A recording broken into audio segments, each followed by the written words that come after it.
recorded live in Jacksonville, Florida. This is Trivial Warfare. More than just a pub quiz, Trivial Warfare is your gateway to a worldwide trivia community. Join your hosts, Jonathan.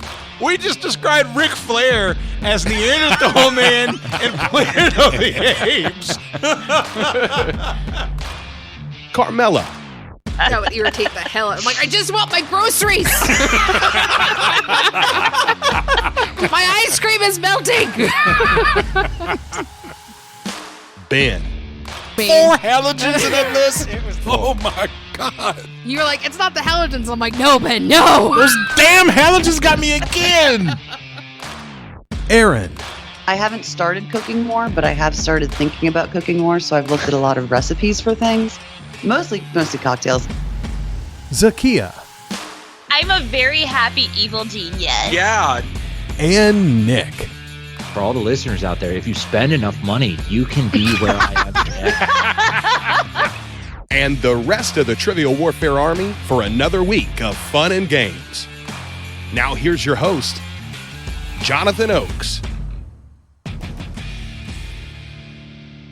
Hello and welcome back to another episode of Trivial Warfare. We are the podcast that takes the pub quiz out of the pub and brings it home to you. My name is Jonathan, and I am here today with Mr. Rob Everett. Hello, Robert. Don't stop. Get it. How you doing, Jonathan? You want to say the next line there? No. I'm good. I am here today with Zakia Mendoza. Hello, Zakia. Hi, I believe it. Well, I don't know. The next line might be also, don't stop, get it. Don't. I'm just looking at your Detroit Techno t-shirt, Robert, and I love it. Thank you for wearing it today. You're welcome. You know, this is kind of a fun moment. Before I bring our guests in, I want to share something that nobody knows except for the three of us. Okay? A bunch of years ago now, before Zakia was on the team, and way before Robert was on the team, the three of us were working on a show concept to put on the OMG network because I wanted to have Zakia and Robert do a show together because I thought that they had great chemistry and they were fun and smart, and I was trying to get a show based around the two of them, and it didn't pan out. It was literally right before COVID. Mm-hmm. COVID hit and it just got busy and we didn't move forward with it. But since then, the opportunity to bring both of you all on as hosts really floats my boat. And to have you guys in this show together, it makes me really happy. I still have the notes. I believe I still have the notes. I gave it a name. I called it Consequestions. That's so good. Yep. Yes, I remember this. Robert, don't lose those notes. There might be a future for it. Still got them. Yep. All right. Well, guys, let's introduce our guests. First up, Mr. Justin Mott is with us today. Hello, Justin. Howdy. It's good to see you. Next up, Maria Christie is with us today. Wow, that sounded Australian today. I'm going to try that again. That was not an intentional accent. Next up, Maria Christie is with us today. Hello, Maria. Hello there. I'm so glad you're here. Thanks for joining us. Thank you for having me. And last but definitely not least, Mr. Andrew Taborda is with us. Hello, Andrew. Hey, Jonathan. Happy to be back. I am happy to have you here. Guys, I want to get to know each of you a little bit better. And I've recently changed one of these questions. So here we go. Justin, we're going to start with you. Please tell everybody where you're from, what you do, and what makes you nerdy. All right. My name is Justin Mott. I'm living in the currently very windy town of Peculiar, Missouri.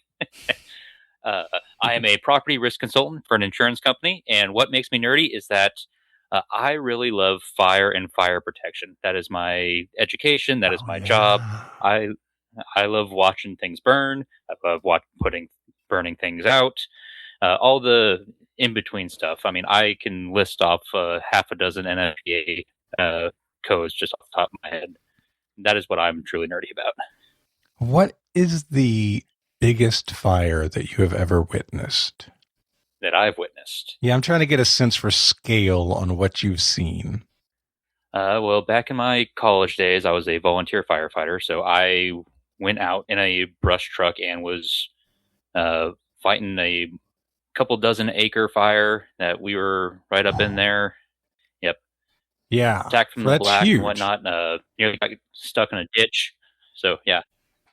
Maria, you're next. Please tell everybody where you're from, what you do, and what makes you nerdy. Okay. Hi, I'm Maria Christie. I am from Prince George, British Columbia.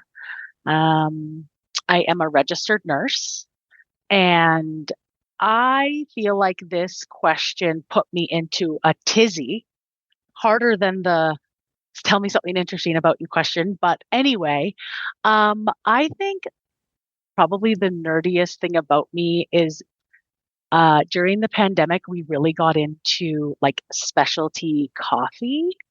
So I would say if I were to like look back on like 10 years ago, talking to myself, telling them how much we spent on like a coffee grinder and like the amount of effort and time we take into our normal daily coffee, I think I would be shocked. And I don't even think I liked coffee 10 years ago. So it was amazing. What is the best coffee? Oh, so tough. To get like really nerdy, and I don't know, it's hard to not sound pretentious maybe. Sound pretentious. Go for it.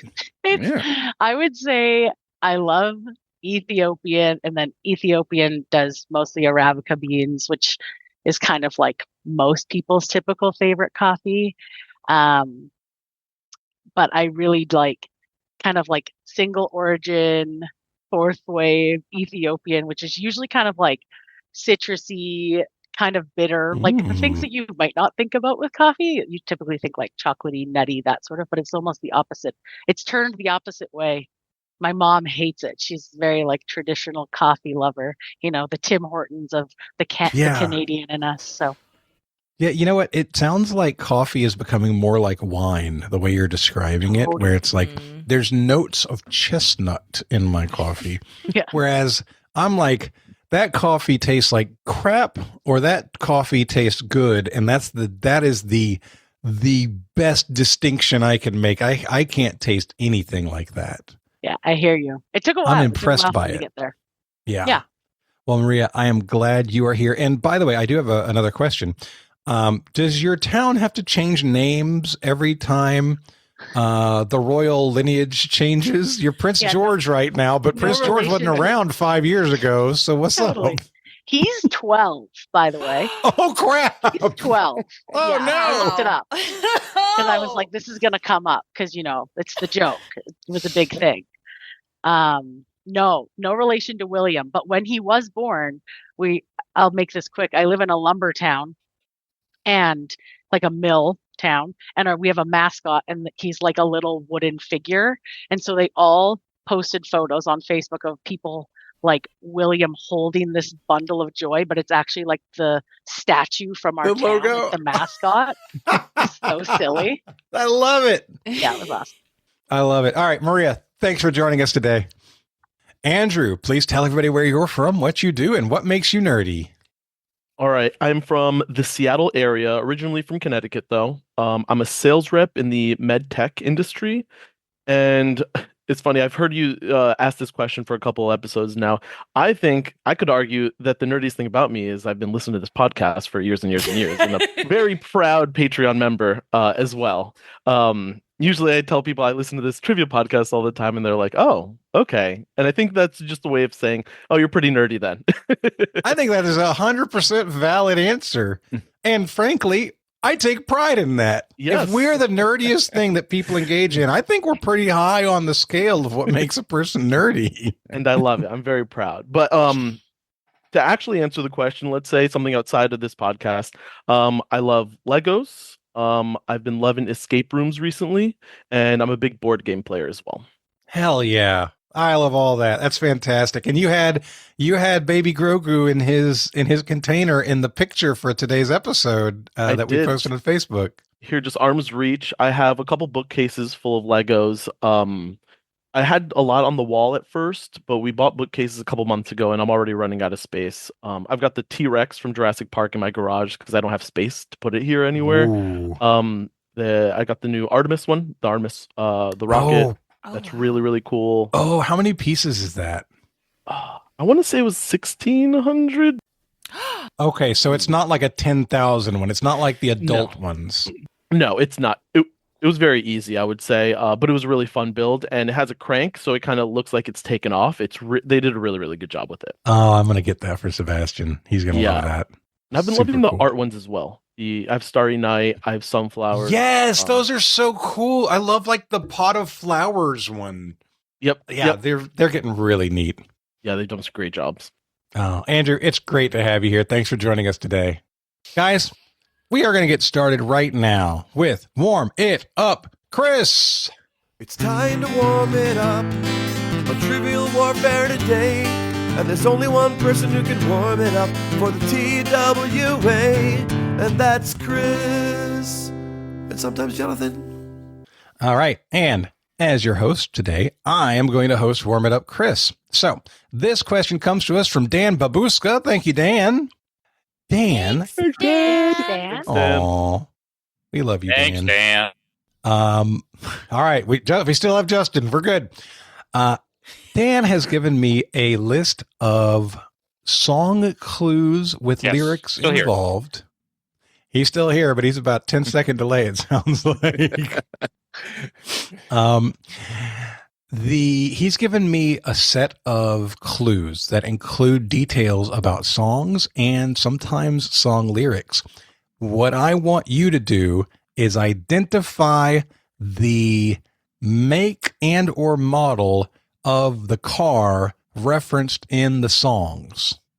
So you have to arrive at the song and then tell me the make model of the car, whichever is appropriate. Make sense? I am so bad at song lyrics, but we're going to do it. You're going to do it. It's going to be rough. It's going to be good. Maria, we're going to start with you. Here's your clue. This colorful car, big as a whale and perfect for heading to the Love Shack, is mentioned by the B-52s. Oh, man. This is going to be a hard warmed up Chris for me. I do not know. I'm picking out the words like colorful, Love Shack. No, I don't have it. All right. Does anybody want to help her? I've got I know it. make. Yeah, I got the make. Yeah. And if that's what's in the song, that's what I'm looking for. I got me a Chrysler. It's as big as a whale, and it's about to set sail. Yep. Chrysler is the correct answer. Yes, good job. All right, Andrew. Prince sang about a specific speedy crimson model of this American sports car, comparing it to a fast romance. The red Corvette. A little red Corvette is the correct answer. Well done, sir. All right, Justin, you're up. You with me? Yes, sir. Perfect. Janis Joplin pleaded for the Lord to buy her one of these German luxury cars, admitting her friends all drive Porsches. Oh, Lord, won't you buy me a Mercedes-Benz? Mercedes-Benz is the correct answer. Nice. Well done. Thank you. All right, next up is Robert. Robert, you get Wilson Pickett, and later the Commitments, sang about Sally and her fondness for riding around in this iconic Ford car. That's Mustang Sally. Mustang is correct. Good job. All right, Zakiya. Don McLean drove this classic American brand to the levee in his epic song reflecting the day the music died. That's great. I drive one, a Chevy. He did drive his Chevy to the levee. That is correct. Good job. All right, Maria, back to you. In a Chuck Berry classic, he was riding along in this make of automobile when he couldn't unfasten a seatbelt, leaving him with no particular place to go. I feel like I've known every other one except for this one now again. I don't think I'm going to pull it. Somebody else can definitely help me, though. I can see, I feel like there's someone out there that knows. All right. Does anybody else want to help her? I think I know the song. It's riding on my automobile. Yeah, I But don't yes, know what. Suzuki, those are the lyrics. Yeah. Is it a Malibu? Go one level up. From a Who makes a Malibu? Chevy. Chevy. The answer is Chevrolet. Oh, double Chevy. I see. Yes, it was. But I think one of them referred to Chevy, and the other referred to Chevrolet. If I might be mistaken. I didn't write it, but Chevrolet's your right answer. Andrew. Bruce Springsteen sang about the allure of this large American luxury car, specifically mentioning its rosy color. Oh man, I'm just horrible with music. Can I pull this? Rosy color. It's gotta be red or pink. Mm-hmm. I don't remember off the top of my All head. right. Does anybody want to help Andrew? It's a Cadillac. Yes. Pink Cadillac, moving down the street. Yes, it is a pink Cadillac. Good job. All right, Justin. Yes, sir. Ronnie and the Daytonas waxed lyrical about the power, parentheses, 3 deuces and a 4-speed, end parentheses, of this Pontiac muscle car, shouting its initials repeatedly. Is this the GTO? This is the GTO, Pontiac GTO. Good job. All right, Robert. Yep. The Beach Boys lamented about a girl having fun until her daddy took this specific Ford model away after discovering she lied about going to the library. Why would you lie about going to the library? It's such a great place to go. Yeah, I don't Beach Boys. Well, that's too bad for you. You're missing out. I'm missing out. That's like missing out on a coupon that expires in like 20 years. I'm just wow. Wow. I'm sorry. It's just I am not. Yeah, I'm kind of like I'm with Chris Tucker on that one. You don't change my channel to the Beach Boys. I don't. I don't like the only time I even touch it is like when I have to do all of the music clips for Sporkle's music quiz. I honestly have no clue. Like, hell, I've actually even seen like the Brian Wilson movie, but I don't know. Does anybody want to help Robert? I can. Okay, Maria. We'll have fun till her daddy takes the T-bird away. That's right. It is a T-bird or a Thunderbird. Got the word. Well done. I'm sorry to all the Beach Boy fans out there. Hey, if you don't like something, be strong in that. You don't have to apologize. They didn't do anything for you. I'm just apologizing for them being mad at me for not. I'm sorry you're mad. I'm sorry you're mad. Okay, Zakia. In Jan and Dean's tragic tale of a street race ending at Dead Man's Curve, the narrator mentions racing his Stingray against this British luxury sports car. Oh, shoot. I don't know this song. I do know some British luxury sports cars, though. Is Bentley British? No. There's Rolls Royce. I think it is. There's Aston Martin. I'm going to say Bentley. Okay. Bentley is incorrect. Does anybody else have an idea? Is it a Jaguar? It is a Jaguar. Oh, that is correct. Way more sense. No idea. Which it's a guess because Jan and Dean sounds just like the Beach Boys, which means Robert doesn't like them either. And you know what? I have beef with Jaguar as a brand because they're for a while their bodies looked like 4 Tauruses. Like, what are you doing? It looks like the same car to me, but I just get mad because I do like all of my voiceover like commercial coach stuff, and she gave me a commercial with Jaguar, so I said Jaguar, and she's like, "Don't say it like that. Say Jaguar." I'm like, why? It's Jaguar. Like it's Jaguar. That's how they say Jaguar. it. Yeah, Jaguar. Watch a Speed Channel. It's a Jaguar. I mean, hey, I live in Jacksonville. We're the Jacksonville Jaguars. Yeah. No, we're not. Y'all are the Jaguars, which is something. No, we're not that either. That's what ignorant people say when they don't know how to pronounce words. There's no I in Jaguar. Yes, I feel strongly about that. Maria, you're up. Here we go. Johnny Cash sang about acquiring this American luxury car brand in a very unusual way. Quote, one piece at a time, end quote, directly from the Detroit factory line over many years. So it's the Detroit make that he put together one piece at a time. Is it a Ford? It is not a Ford. Okay. Does anybody want to help her out? I've heard this song. I've listened to this song recently, but I am not so much of a Johnny Cash song that I can place it. And Detroit really should know this, but what is All right. Sounds Robert, like nobody knows. No, I can give you nothing. the years. It's a 51, 52, 53, 54, 55, 56, 57, 58, 59 automobile. I can't get the freaking brand, though. Bruce Springsteen likes a pink one. Oh, it is a Cadillac then. It's a Cadillac. Okay, cool. Okay. Yeah. All right. Okay, fine. All right. Next up, Andrew. In Eminem's Rap God, amidst his high-speed lyrical delivery, he mentions feeling like throwing a little temper tantrum while driving this little German four-ringed brand. Audi. Audi is a correct answer. Good job. Mm-hmm. This is amazing. Robert. Yeah. I'm just reading them as they come. Okay.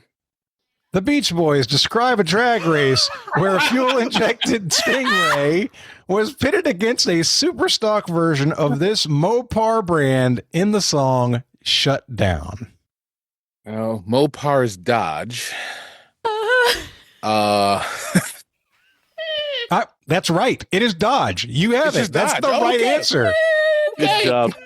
That's amazing. You know your Beach Boys. You just No, he knows He's Detroit. Mopar is Detroit. He knows. My first two cars were Dodges because my stepfather is he's a Dodge family, so there was always just Mopar parts just all around his dad's garage all the time, and we call them around here. They were Mopar no cars because they always fell apart. True that. I accidentally skipped Justin. My apologies. Justin, The Clash covered a rockabilly tune about a girl who's, quote, never coming back after leaving in her, quote, brand new version of this American luxury car. Is this also a Cadillac? It is also a Cadillac. Yes, it is. People like writing songs about Cadillacs. Zakia. K.C. Douglas first sang about it, and Alan Jackson later had a hit wishing he could buy one, lamenting the blues associated with his now discontinued Ford Motor Company brand. I could just go for discontinued brands. Lincoln is still around. Mercury? No, it's a Mercury. I'm going to say Mercury. You have said the correct answer. Mercury Blues. I'm gonna buy me a Mercury is the lyric from Alan Jackson's Mercury Blues. Wow. Why does anyone want? Okay. It's a celebration of the Mercury. It was right. Whatever. All right. One last time around. Maria, back to you. In C.W. McCall's truckin' anthem, Convoy, among the big rigs, there were 11 long-haired friends of Jesus riding in a chartreuse version of this German brand's iconic microbus. Is it a Volkswagen?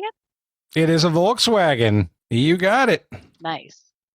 All right. Andrew, your last one. Commander Cody detailed a race against a Cadillac, driving a souped-up version of this Ford luxury brand in the song Hot Rod Blank. Ford luxury brand. Oh, I'm just so bad with cars. I don't know. I'm gonna have to ask the people from Detroit. All right, people from Detroit, do you have an idea? Or Maria, anybody want to help? Justin? You don't build Yep, I got it. anymore. What you got? I mean, son, you're gonna drive me to drinking if you don't stop driving that hot rod Lincoln. That is correct. My papa said, son, don't drive me to drinking if you don't stop driving that hot rod Lincoln. Yeah, that song is awesome. That's a fun one. I'll have to listen to it later. Yeah, that's good times. All right, Justin, your last one. The Eagles were standing on a corner in Winslow, Arizona, when they saw a girl slowing down to take a look at them in a flatbed version of this American truck brand. It was a flatbed Ford. It was a flatbed Ford. Good job. Robert, your last one. All right. Sammy Hagar famously proclaimed, "I can't drive 55," mentioning in the lyrics that his speeding tickets involved both a Jaguar and this Italian exotic sports car brand. Okay, I can hear that song in my head right now. I'm trying to remember what movie it was into. I mean, I'm just going to try. I'm going to go Ferrari. Correct answer is Ferrari. Whew. Well done. I'll take and it. Last one on the list, Zakia. In the Big Timers hit Still Fly, Birdman boasts about his luxurious lifestyle, mentioning owning both a Jaguar and this ultra-luxury British car brand.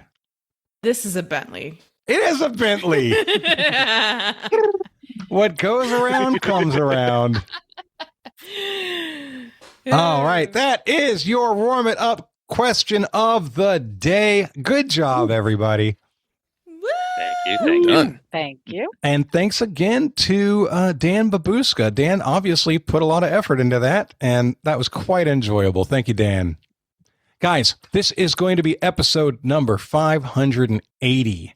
That means we are on the main feed. So thank you for you guys who are listening. We think you're awesome. We appreciate you being here. Hope you're enjoying it. There's a lot more Trivial Warfare out there for you if you would like. Once you finish the things you can listen to for free, you should head over to trivialwarfarearmy.com and sign up as a sergeant or higher. If you do that, you'll get access to over 400 archived episodes that you cannot hear anywhere else. I encourage you to give it a try. And if you want to come on the show, you can start earning credit towards that by signing up as a lieutenant or higher. Once again, that's trivialwarfarearmy.com. Okay, guys, today's matchup. It is Justin, Robert, and Maria versus Zakia and Andrew. I am hosting, and it's time to play the game. Players. Oh, yeah. Y'all know what time it is. This is Mr. Literature himself, cordially inviting you to the game. This is 6 rounds of trivia goodness. 3 questions per round. Every right answer gets you 10 points. In the middle, we'll take a pause for the cause and ask a midpoint question worth up to 20 juicy points. After round 6, you can wager any or all those points you've been building up and take a shot at the final round. It's a series of theme-based questions we call the Gauntlet. It's just that easy, baby. But this game ain't gonna play itself, players. Let's get it on. All right, guys, here we go. We're getting into it. Round 1, question 1. I wrote plenty of questions, but we have a lot of people to thank as well. The first person I'm going to thank is Paul McLaughlin. Or McLaughlin. I can never pronounce his name right. It's either McLaughlin or McLaughlin, and I'm sorry for not ever remembering. Pittsburgh Paul. But Paul writes some of the best questions in the world, and we love Paul. We love Here you Paul. go. The U.S. city with the 7th highest population is the one with the highest population that is not the most populous city in the state. Name this unforgettable city. So I am going to help you parse that a little bit. I am looking for the city with the highest population in the U.S. that is not the highest population in its own state. I don't know if I said the category, but the category was U.S. cities. Thank you. Andrew, would you like to do the honors? Yes, we're going to lock in. All right. You guys are locked in. That means that Justin, Robert, and Maria, you guys can talk out loud. All right. We are, I feel like we're in good old Tejas at this moment. And I mean, we've got those 3. I mean, Austin, Houston, El Paso. 7th highest population in the country and not the most populous in the state, which is there something in the word unforgettable that can come from this city name? Is it like Remember the Alamo? Remember the Alamo. The Alamo is, good Lord, where's the Alamo? Unforgettable. Wait a minute, Alamo's in San Antonio. Robert, I'm totally fine with El Paso. That, I mean, 7th highest population. And I'm definitely not the US geography type gal, I must say. But I think that it seems like an educated enough guess for me. Well, I would stray away from El Paso because when I think of UTEP being University of Texas El Paso, I don't think of a large population Texas-wise. And when I think Alamo, I'm thinking more. I think Sam Houston, but I don't know if that brings us down to Houston itself.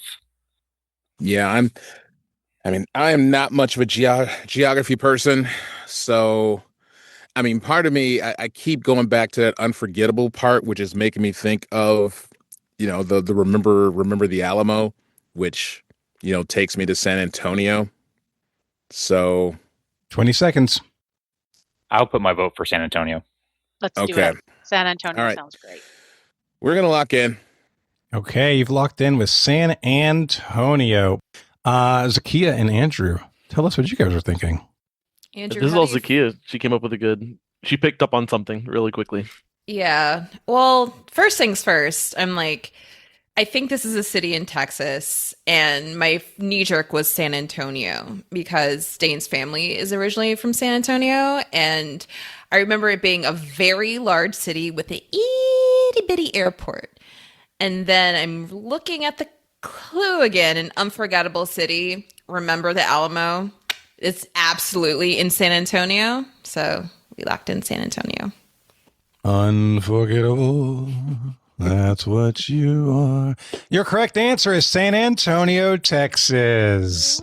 You did remember the Alamo. I'm so glad nobody forgot. That would have been terrible. Shout out to Pee-wee's Big Adventure. Right?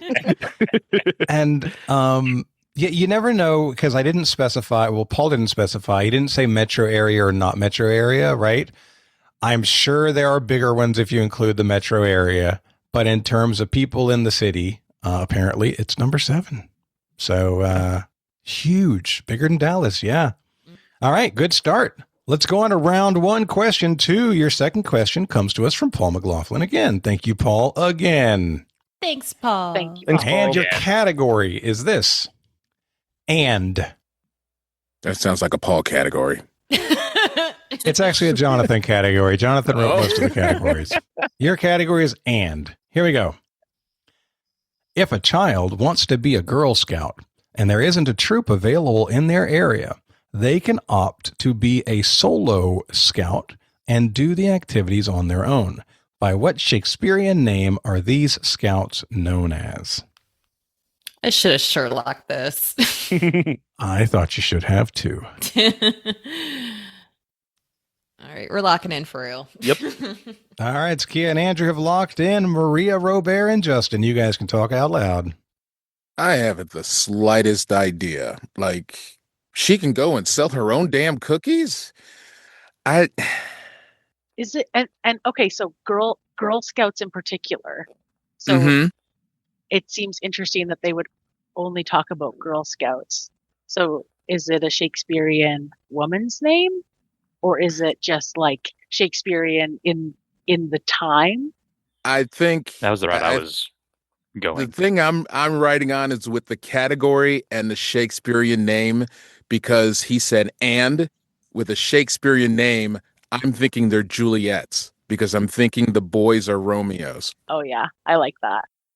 Oh, there you So- go. That I was trying to find that and.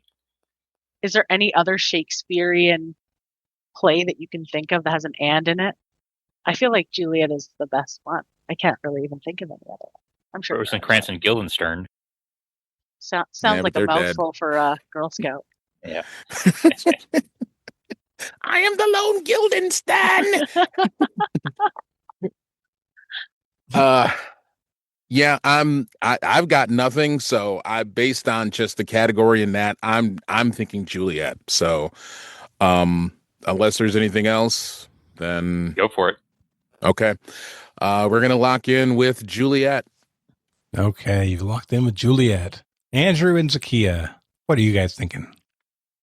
Well, Zakia gave us an answer, and I said yes, 100%. I think the clue here was the category. My wife and I saw Anne Juliet a couple months ago, and it was fantastic. The music was great. Just being a millennial, it was amazing. So when Zakia said Juliet, we both agreed and locked in right away. So Juliet was our answer.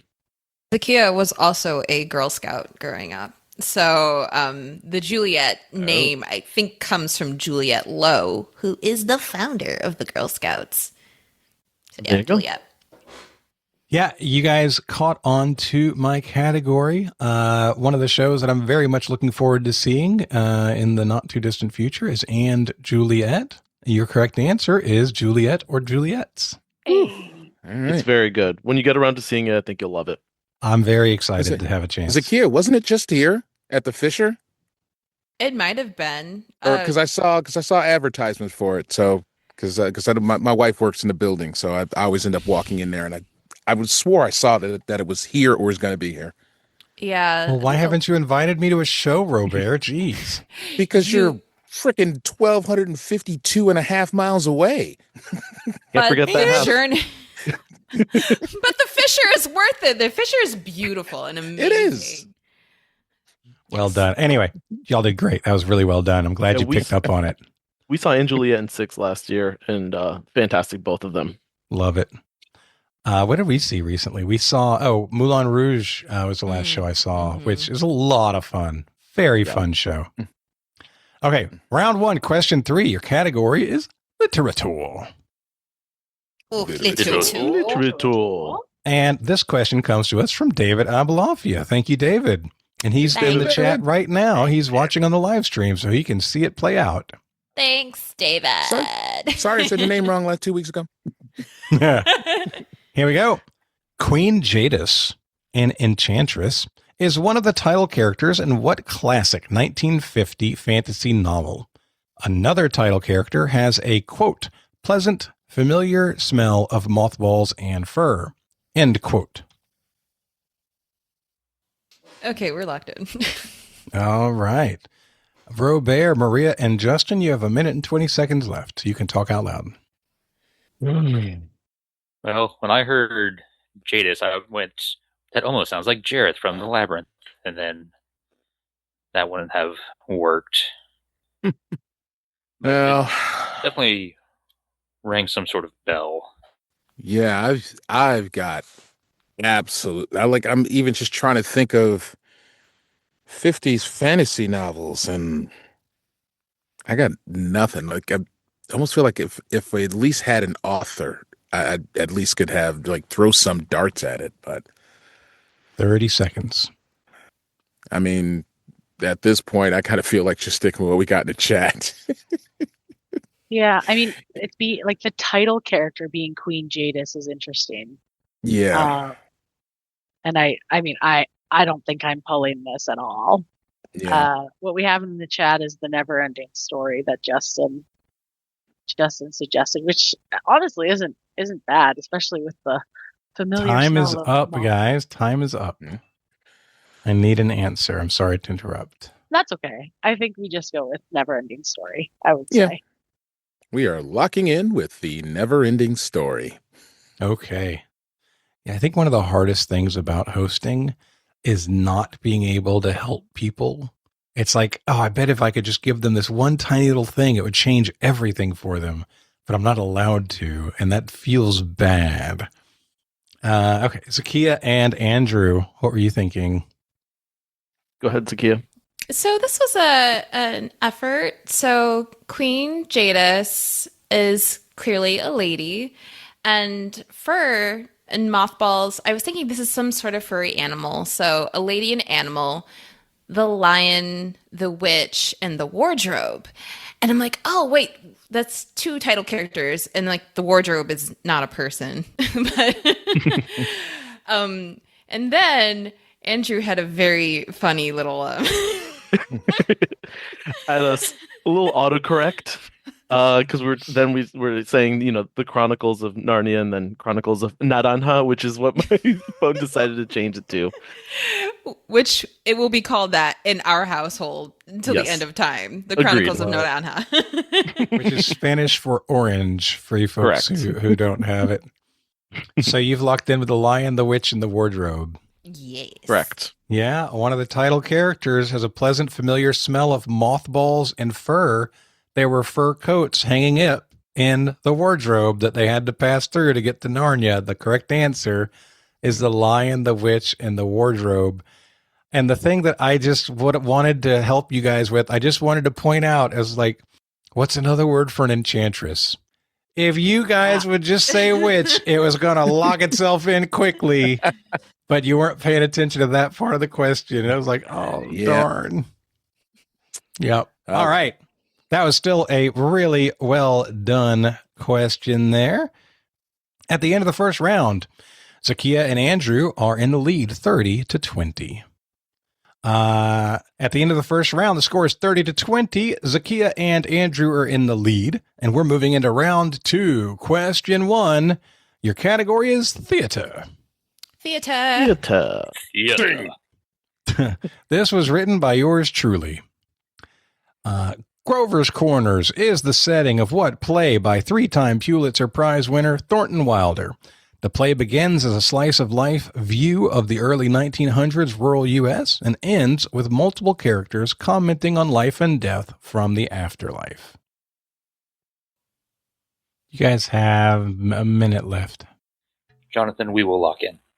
All right. Justin, Robert, and Maria have locked in. Andrew and Zakiya, you have 40-something seconds. All right. 47 seconds and not a lot. So, No. Andrew, we have talked about everything. We know it's not Sweeney Todd. Yeah. Then I reread the question. I was like, wait, this is so not Sweeney Todd. And it's not Hadestown because that's Anais Mitchell. I guess the only thing that I was thinking of, like, this seems existential in a way. So it was like Waiting for Godot. And I've never seen it. Theater is my weakest part of my trivia thing. So I don't really know things. I know it's not Death of a Salesman because that was Arthur Miller. And that has something to do with death. And Waiting for Godot could be it. So if you got nothing, let's just go with that. I'm weak on this category as well. So your guess is as good as mine. So let's go with it. All right. Waiting for Godot. Okay. You guys are saying Waiting for Godot. Maria, Robert, and Justin, tell me what you guys were thinking. Well, when thinking of plays that start off kind of mundane and then go into its overall arching point, I thought of It's a Wonderful Life, because I know the first portion of that is pretty much them going day to day until the big turning point, and then following up on the commenting on life and death from the afterlife, there's the angels that fall into that. So we went with It's a Wonderful Life. All right. It's a Wonderful Life on one side, Waiting for Godot on the other. This is 10 points to me. I don't have a thing that I play for necessarily. I guess 10 points to Jacksonville, maybe? I don't know. Y'all need to come up with something cool that I can give 10 points to. Apparently, you guys aren't my theater kids. The big clue here is the very first couple of words. Grover's Corners is the name of the town in Our Town by Thornton Wilder. It is Our Town. Oh. I've heard of that. Yeah. It's a very well-known Americana kind of play. And Sarah and I watched it. There's a version on YouTube for free if you're like a YouTube subscriber that Paul Newman did and Jane Curtin was in back from 20 years ago or so.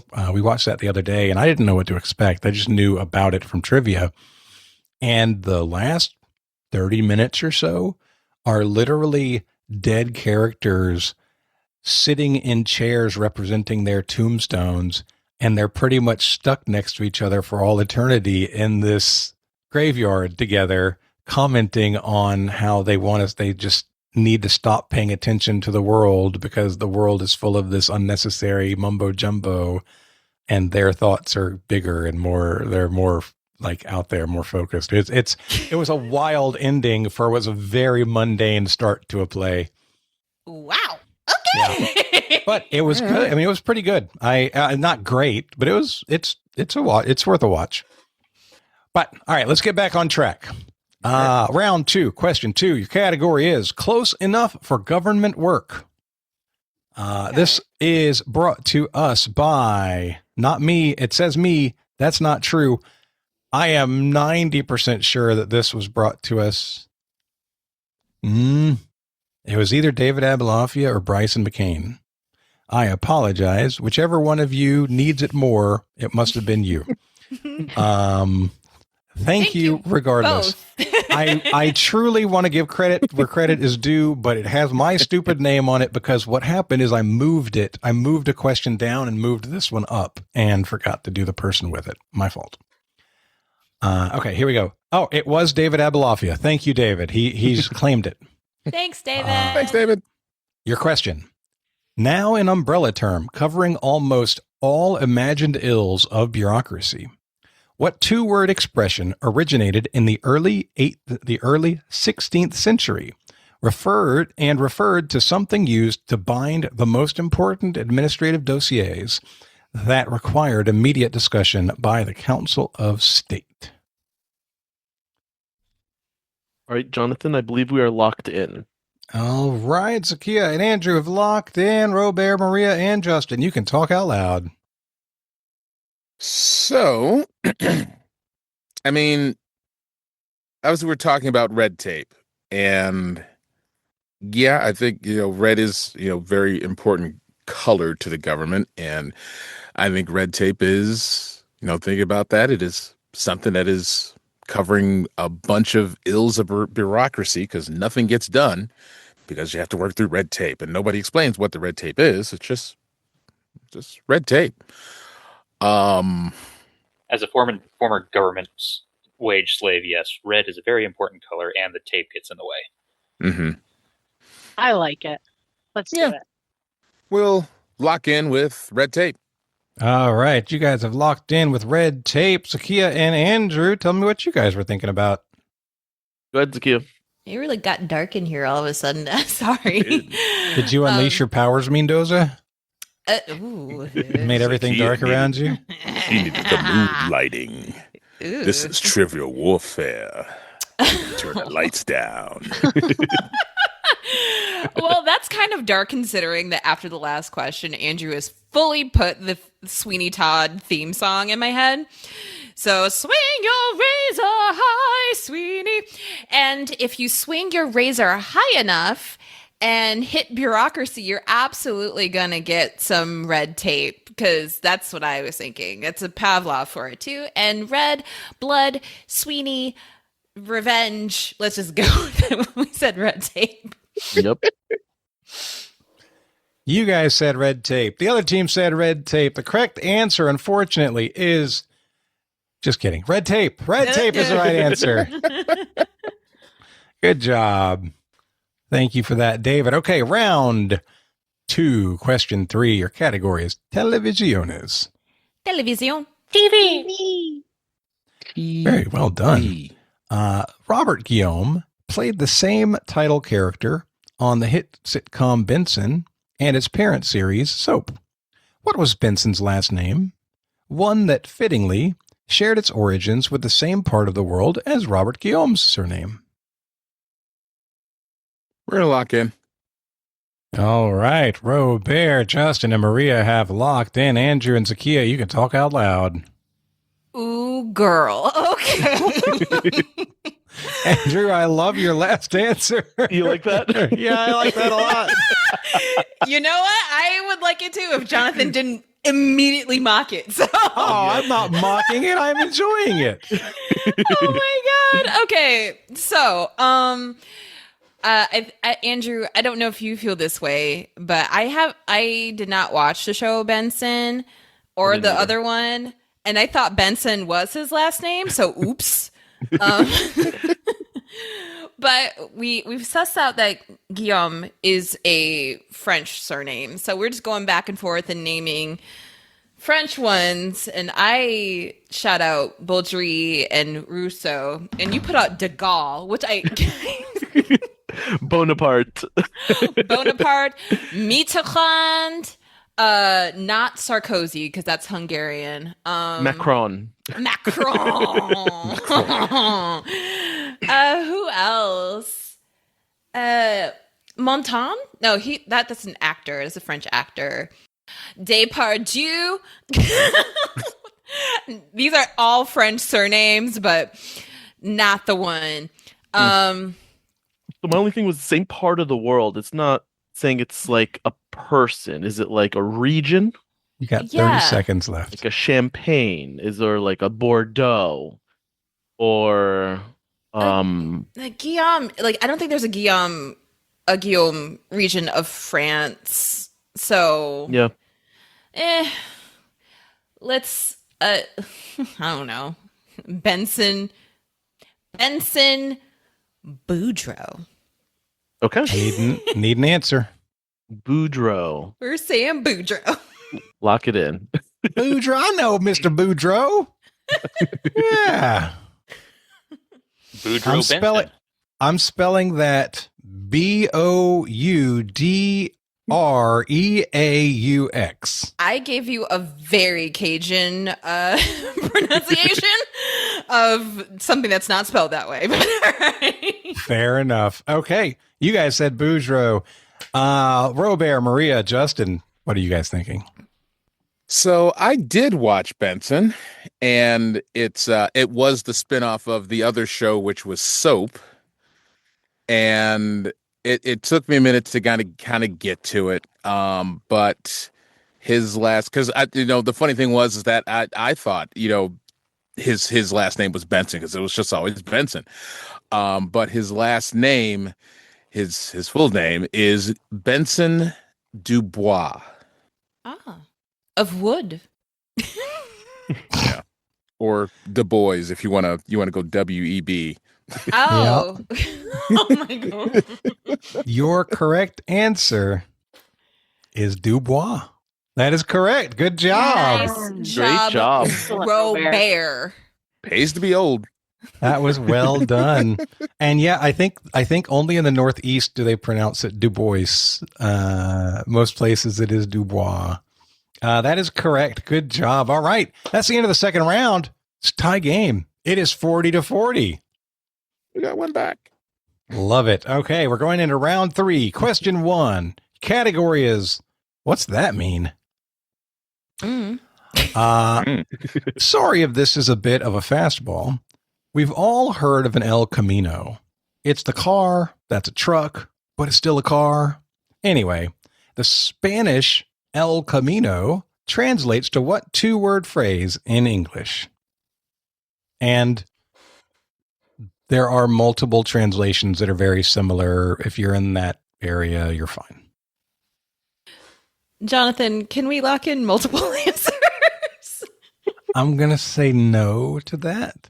Or, you know what? I'll give you this. You can, but for every answer you give, if one of them is right, it decreases your points by half. No, I won't do that.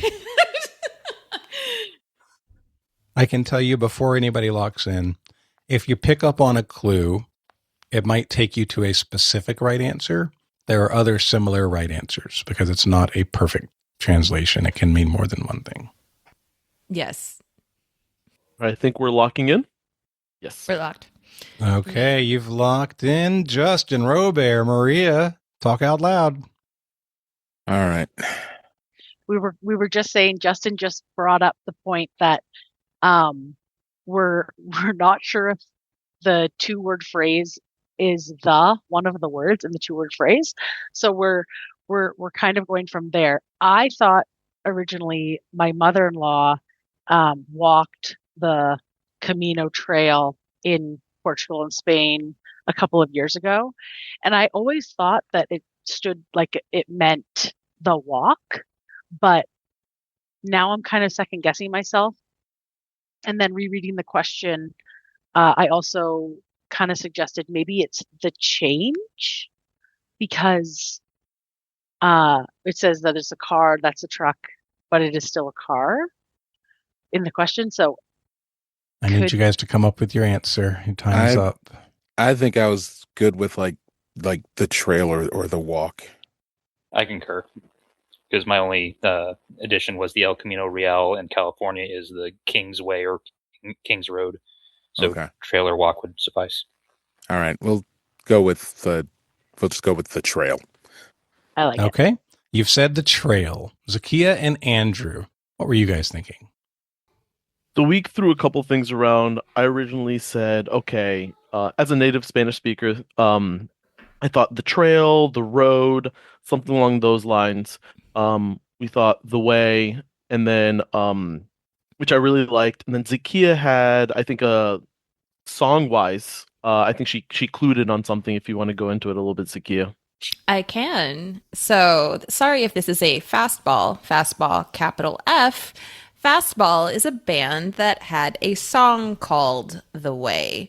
So I think that's what Jonathan was trying to clue in there, but there are like El Camino trails.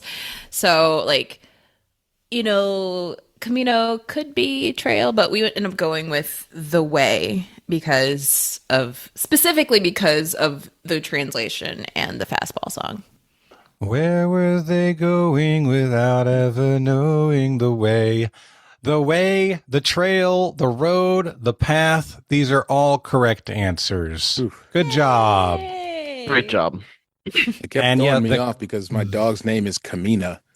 And that's from Italian, which is supposedly loosely mean truck. You guys mentioned whether or not the was part of it, and that was critical. You're translating El Camino. El is the. So if you left that out, it was not going to be right. I'm so glad that you went in a space that had that in there.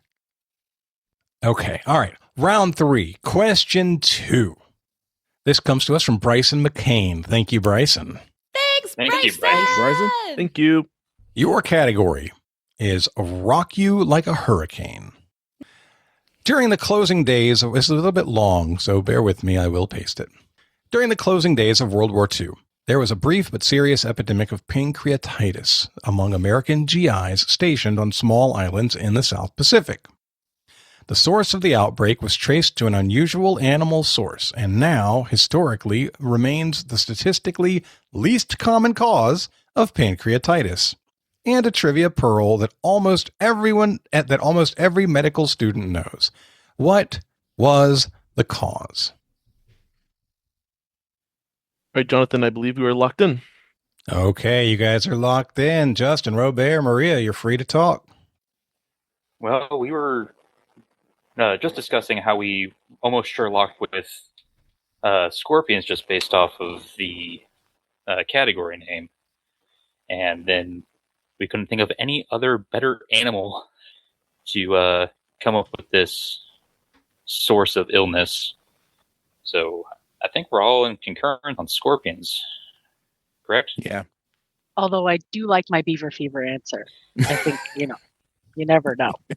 It was the most Canadian of possible answers, yes. That's right. I really enjoyed that, though. Fever, run amok is a problem. Okay, so we have scorpions from you guys. Zakia and Andrew, what were you all thinking? You forgot about the category. You sure did.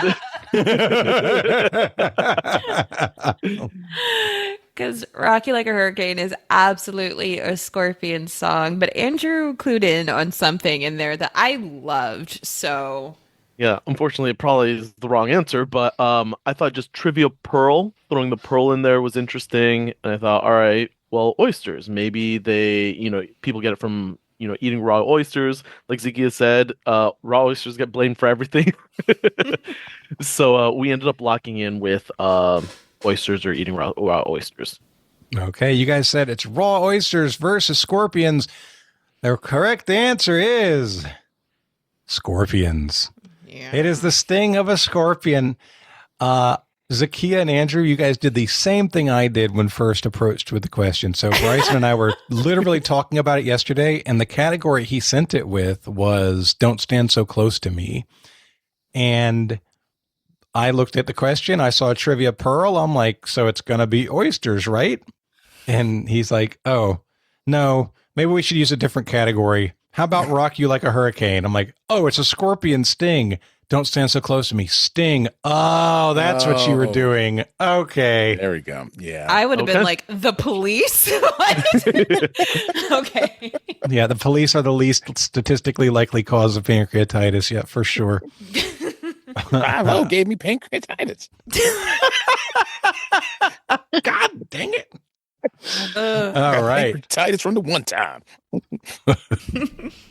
Round 3, question 3. Your category is before and after. And shout out to Sam Mitchell for inspiring this one. This is his answer line. It is not his question. Okay. Here we go. Remember, this is a before and after. You're going to need to smash two things together. No one expected the primary setting of a movie featuring Alex, Marty, Melman, and Gloria to spend 16 weeks atop the U.S. modern rock chart and win the 2000 Grammy for Best Rock Song. But here we are.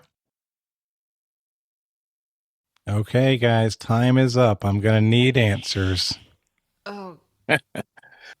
Yeah. Oh, jeez. Do we have to lock in with my answer? I feel bad. We need to lock in with answers or I'm moving on and nobody gets any points. All right, I think we lock in with your answer, Justin. All right, we're locking. I think it's hilarious. I love it. Yeah, I think so too. All right. You guys have locked in. Zakia and Andrew, I need an answer. Andrew, since we have nothing for the first part, I'm going to wing with a dumb answer. All right. Go for it. I love it. So, explaining ourselves a little bit, the characters Alex, Marty, Melman, Gloria rung a bell to me in the back of my head. I can't place the movie. Andrew, did you? No, nothing? I had nothing either. So, I think we decided to take it from the modern rock thing, and we're trying to isolate the time. And I think these are primo butt rock years. So, I'm thinking... I landed on Last Resort by Papa Roach because, like, that's a place. Got my life in two pieces. This is my last resort. But I can't think of anything that ends in last. So, Free at Last Resort. I have all right, Free at Last Resort. Not a bad answer. I like that. It's not right. I didn't say it was right. I just said it wasn't bad. All right, Maria, Robert, and Justin, what did you guys come up with? Oh, my God. Well, I thought it was pretty much going to go downhill when I asked who was big in 2000, and Maria drops, I was 5. So I'm just sitting there like, okay, let's go back into let's go back into the wheelhouse here and try and figure things out. And she came up with Creed, and Maria had already had in there part of the movie, because the movie, I believe, is what she had in there was Madagascar. That was Justin. Or there was Justin, I'm sorry. Yeah. And so we were trying to figure out what was going to go with Madagascar. I mean, I guess in a sense for a before and after, it goes with the syllable of sorts, and it's definitely not the spelling, because the spelling goes off. So we put the two together and we came up with Madagascar-reed. This is terrible. All right, Madagascar-reed versus what was it? Keep the Faith. Free at Last Resort. Free at Last Resort. Yes. Okay. Well. One team did correctly identify the movie. Alex is a lion, Marty is a zebra, Gloria is a hippo, and Melman's a giraffe. I could have given you King Julian, but I didn't. Julian! And one of the biggest rock bands in all the land around that year was the Red Hot Chili Peppers. Your correct answer is Madagascar Tissue. Oh. Scar Tissue is the song. Madagascar. When you guys, Robert, Maria, and Justin, as you were talking about it, where it stopped being gettable for you was when you were looking for a song that started with car. You didn't take a little letter back to see if you could start a song with Scar. Yeah. It was just that one choice that was just kind of like just a non-thought. Yeah. That's where it got lost for you. I'm just happy it wasn't Madagascar like my initial thought. I got a Madafast car. Let's go. Back to the top. All right. Oh, my goodness. Okay. At the end of round 3, we had 2 wrong answers there. It is not tied. It looks like Maria, Robert, and Justin took a lead with the Scorpions, and it is now 60 to 50. 60 to 50. Here's your midpoint.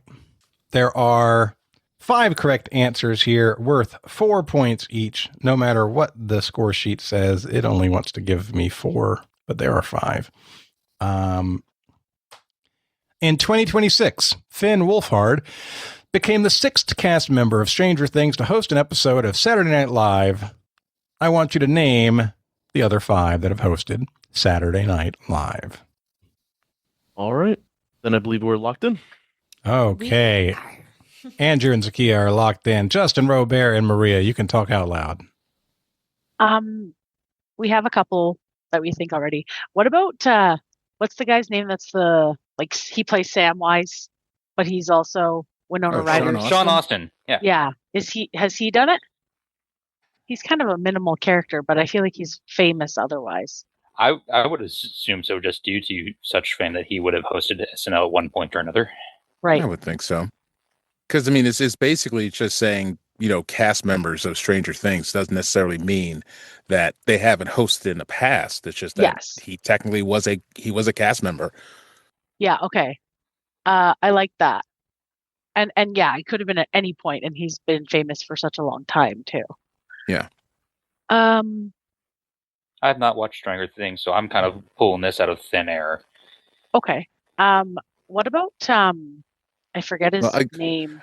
I guess just real quick, as the clarifying question, Jonathan, does this necessarily mean that they have hosted after being on Stranger Things, or just having hosted and been on Stranger Things at 2 different points? I didn't give you that information in the question. Okay. To host an episode of Saturday Night Live, I want you to name the other 5. I think we can go on our line of logic there. I think that's fair. I mean, coming up, that they would have to. Well, the show's been on forever. It feels like, considering, but I mean, definitely after you turned 5. Definitely after I turned 5. Oh my. Okay, so Winona Ryder, Millie Bobby Brown, Sean Austin, Aston. Okay. And David Harbour is Hopper, right? Yep. So it's the 4th one. And then what do you guys think about, because of Finn Wolfhard's like one of the younger kids? What about another one of the younger kids, like Dustin? What's his name? Gavin. Something with a G, and then he has like an Italian sounding last name. 20 seconds. I think we're going to have to go with one of the adults, because I don't remember any of the other kids other than Finn and Millie. Okay. Yeah. And, that's fair. I mean, I've barely watched up to season 2, so that pretty much the names we have is all I have in my head. So we just need to pull a 5th one. Time is up, guys. I need your answer. Johnson. Yep. Okay. So Johnson, Sean Austin, Winona Ryder, Millie Bobby Brown, and David Harbour. Okay. Thank you very much. Zakia and Andrew, tell me what you guys were thinking. So when I said we locked in, it was really Zakia locking in. She just immediately typed, and I said, all right, I'm just going to let you keep typing. I'm not even going to do anything. So the reason why I was able to type in really fast is like just earlier today, I had seen a graphic with all of these people on it. And I thought this would make a really great midpoint. So... No, it's not fair. I have nothing to do with her algorithm, people. But to be fair, I also love Stranger Things. So I noticed that the other team is correct. Finn Wolfhard is the only of the kids that hosted. And but shout out to Gaten Matarazzo and Caleb McLaughlin and Noah Schnapp, Millie Bobby Brown. Love all of them. Love the show. But the others that hosted were Matthew Modine, Papa on the show, Linda Hamilton, who was Dr. K in the last season, David Harbour, Hopper, Winona Ryder, Joyce, and Paul Reiser, who was, what's his name? He's a doctor on the show. Paul Reiser. Dr. somebody. I don't remember his name. So you said Modine, Ryder, Hamilton, Harbour, and Reiser. Yes. Okay. I'm going to give them to you in chronological order. 1988, Matthew Modine. 1991, fresh off of Terminator 2, Linda Hamilton. 1995, with his hit sitcom Mad About You, Paul Reiser. 2002, Winona Ryder. And 2019, the only cast member other than Wolfhard to host after doing the show, David Harbour. Zakia got all 5. Robert, Maria, and Justin got 2 of 5, which means a score at the end of the midpoint is 70 to 68. Zakia and Andrew have taken a 2-point lead. Where are you, Bonus Brigade? We need you. We're moving into round 4. Question 1. Your category for question 1 is, what up, dog?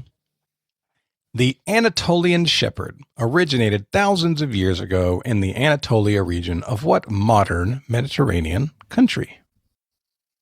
We're locked in. Okay, Zakia and Andrew are locked in. Robert, Maria, and Justin, you guys have about 2 minutes left. Okay. Yeah, we were kind of talking about how maybe Anatolia to Italia, like maybe not that far off. I don't hate it, especially if it's like these Anatolian shepherds are like big mountain livestock guardian dogs. I mean, yeah, big dogs, big furry dogs. So could have definitely been in more like higher up regions. I can't place any other mountain ranges in Mediterranean other than the North Italy Alps. So that's my 2.5 cents. I like it. Let's say Italy. Okie dokie. You guys said Italy. Zakia and Andrew, what did you guys come up with? I originally thought Italy. That's just something that knee-jerk reaction I had. But then I think Zakia had another thought, and she's been great so far, so I figured we may as well go with it. But go ahead, Zakia. Yeah, so the phrase anchovies from Anatolia to me rang a bell from I think it's got to be from like a Carmen Sandiego game that I played from 3 grillion years ago. But the answer, I believe, was Turkey. So we went with Turkey. Turkey. All right. Turkey versus Italy. Italia. Anatolia is a region in Turkey. Great job, Zakia. Thank you, Carmen Sandiego. These are Turkish dogs.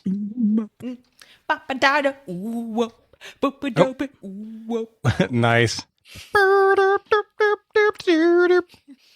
Okay, yeah, that was another swing there in the direction of Zakia and Andrew. We're moving into question 2. Your category is sports. Sports.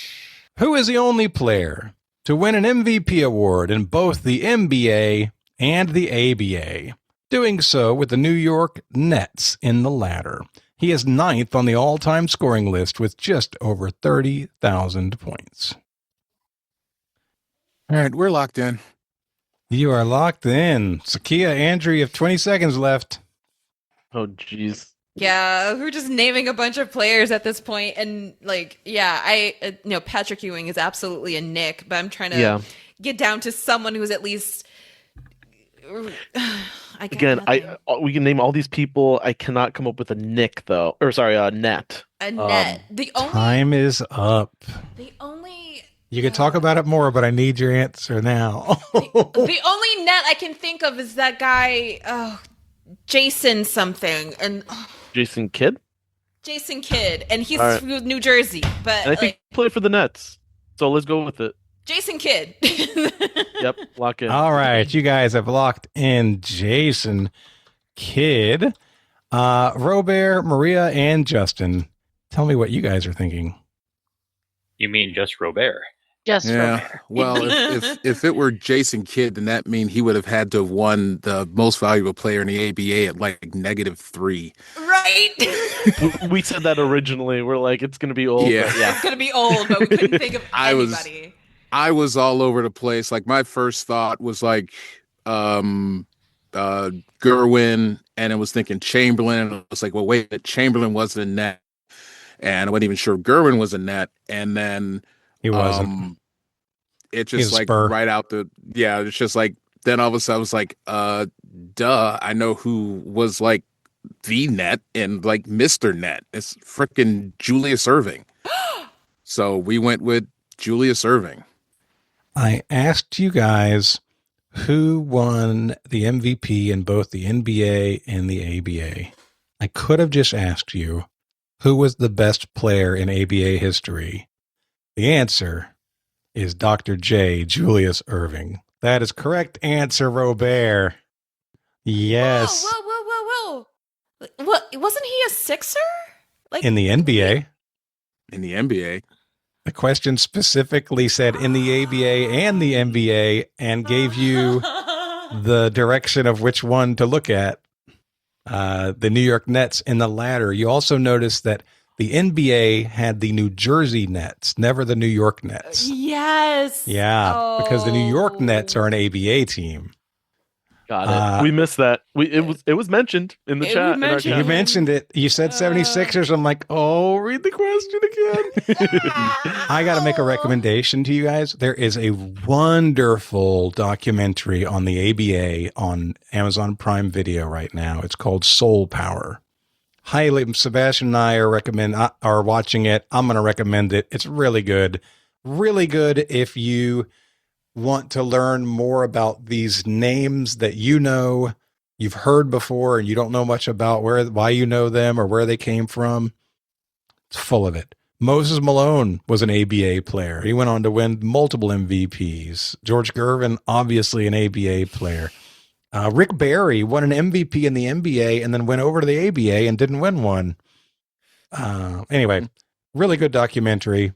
And Robert, I was so ready to take your card. Dr. J, man, you talk about who's on the Nets. I'm like, oh my God, dude, come on, where are you at? Yeah. I had to, when I went, it was what it was going back to the question. I was like, wait a minute, ABA, doing so with the New York Nets. I was like, oh, hold on. Yeah, that comma. Yeah. And it says specifically in the ladder and the ladder of the NBA and the ABA. Yep. Mm-hmm. Meanwhile, me and Justin are just singing back and forth to each other, not relevant at all. And he just pulls out Dr. J. And I'm like, oh, is that the song? And then, no, he was actually just giving us the right answer. So thank you. Yep. All right. Inspiration. This game is going back and forth. It's a tight one. We're going to round 4, question 3. This question comes to us from John Spees. Thank you, John. Thanks, John. It's a very short question. Your category is Sign of the Times. The edge, the bow or the bow, B-O-W, and the bell are all parts of what instrument? We're locked in. All right. Maria and Justin and Robert are locked in. Zakia and Andrew, you have 15 seconds. Do you just want to do sousaphone? think so. So we were throwing a couple things. I mean, we saw bell. We immediately went to brass. We were thinking, okay, tuba / sousaphone, French horn, trumpet, trombone, something along those lines. We just really couldn't make anything fit as well as we wanted to. So I think we're just gonna lock in with sousaphone on this. Okay, sousaphone. Sousaphone. Okay, Robert, Maria, and Justin, what did you guys think? We also went, when we heard bell, went brass, and Maria was a couple seconds behind me thinking that the bow could lead to string, and then we kind of went into, well, moving bow could possibly be the slide portion of the trombone, and we couldn't come up with anything else in that neck of the woods, so we locked in with trombone. All right, we have trombone versus sousaphone. When I first got the question, I was trying to figure out the answer, and I went towards strings because bow, like the bow on a violin or a cello or a bass, well, not a bass, sometimes a bass. But no, there's one instrument that has a distinct edge, and that, actually, before I tell you, the category nobody really figured out, but there were two different ways that it was a clue depending on which direction you went. One of them was more clear than the other. A Sign of the Times. It's a Prince song. It's also a sign. Another word for sign is a symbol. Prince's name was a symbol. A symbol has a bell, a bow, and an edge. Your correct answer is a symbol. Okay. Damn. Okay. Sorry, So guys. percussion. Sorry, guys. Y'all were never close. I felt bad. And knowing John, that it makes a lot of sense. But also, Dane is literally wearing a shirt today with the Grim Reaper playing the drums, and it says repercussions on it. That's fantastic. I love that. Nice. I really should have thought of drums, but it's okay. Yeah. All right. No harm, no foul. The score going out of round 4, it is 80-78. Zakiya and Andrew have a 2-point lead still. And I'm going to speed us up just a little bit here. Round 5, question 1 comes to us from David Abeloffia. Thank you, David. Thanks, David. David. Your category is a case for sports. Sports. In corporate showmanship. No two-handed overhead strikes. No open wounds. Long fingernails or jewelry. No open wounds, long fingernails, or jewelry. And no standing still for more than 3 seconds are among the rules of what sport whose national championship airs on ESPN The Ocho? Okay. Want to lock in? Yes. Let's lock in. All right, Andrew and Zakiya have locked in. Robert, Maria, Justin, you guys talk out loud. Okay. I think based on the no standing still, because I mean you only have 20 seconds, is tag. I've never I've watched it before. I've never seen overhand strikes, like at least two-handed. It just seems kind of silly.